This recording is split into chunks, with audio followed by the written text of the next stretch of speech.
আসসালামু আলাইকুম। আজকে আমি আপনাদের সাথে শেয়ার করব ঈদ স্পেশাল ঝুরঝুরে লাচ্ছা সেমাইয়ের রেসিপি। এই সেমাইটা একবার তৈরি করে 2 মাসের মতো একটা এয়ারটাইট বক্সে রেখে খাওয়া যায়। এটা কিন্তু কোনো রকম নষ্ট হবে না।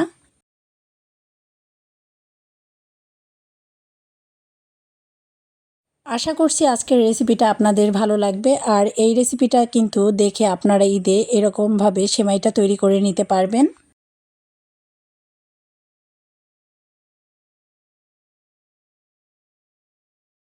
লাচ্ছা সেমাইটা রান্না করার জন্য প্রথমেই আমি সেমাইটাকে একটু ভেজে নিচ্ছি ঘিয়ের মধ্যে। তো এখানে আমি একটা প্যানে 1 টেবিল চামচ পরিমাণের ঘি দিয়ে দিলাম।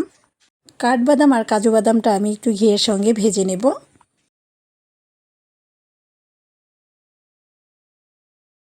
বাদামটা ভেজে নেওয়া হয়ে গেছে, এবার দিয়ে দিচ্ছি কিশমিশ। আর কিশমিশটা একটু পরেই দিতে হবে যাতে করে দ্রুত পুড়ে না যায়।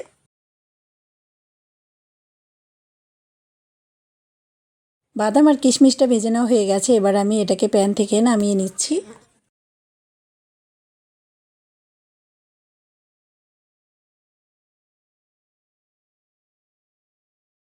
ওই একই প্যানের মধ্যে আমি দিয়ে দিচ্ছি এখানে লাচ্ছা সেমাই। এখানে আমি 100 গ্রাম পরিমাণের লাচ্ছা সেমাই নিয়ে নিয়েছি।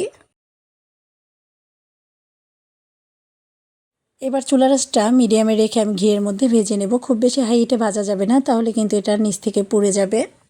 এর মধ্যে আমি 2 টেবিল চামচ পরিমাণের চিনি দিয়ে দিচ্ছি। আর চিনিটা যার যার টেস্ট অনুযায়ী দিয়ে নেয় ভালো। আর দিয়ে দিচ্ছি স্বাদ অনুযায়ী লবণ। সব কিছু নেড়েচেড়ে আমি মিশিয়ে নিচ্ছি।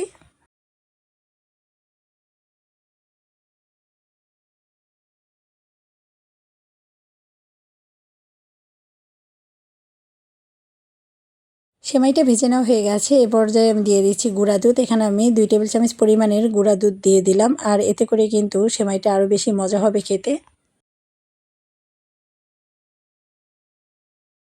দুধটাও আমি সেমাইয়ের সাথে ভালোভাবে নেড়েচেড়ে মিশিয়ে নিয়েছি। আর এরই মাঝে কিন্তু সেমাইটা ভালোভাবে ভেজে নেওয়া হয়ে গেছে।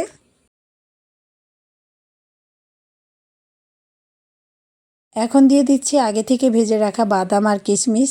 এগুলোকেও আমি সেমাইয়ের সঙ্গে আর 2-1 মিনিট নেড়েচেড়ে নেব।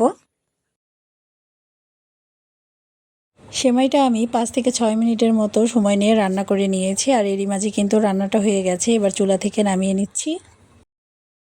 এইবারের ঈদে কিন্তু এই সেমাইটা আপনারা রান্না করে নিতে পারেন। এটা খেতে কিন্তু অসম্ভব মজার হয়ে থাকে। আশা করছি এই লাচ্ছা সেমাইয়ের রেসিপিটা আপনাদের ভালো লেগেছে। ভালো লাগলে বেশি বেশি করে শেয়ার করে দেবেন আর কমেন্ট করে জানাবেন কেমন লেগেছে। সবাই ভালো থাকবেন, সুস্থ থাকবেন। আজকের মতো এখানেই বিদায় নিচ্ছি। আল্লাহ হাফেজ।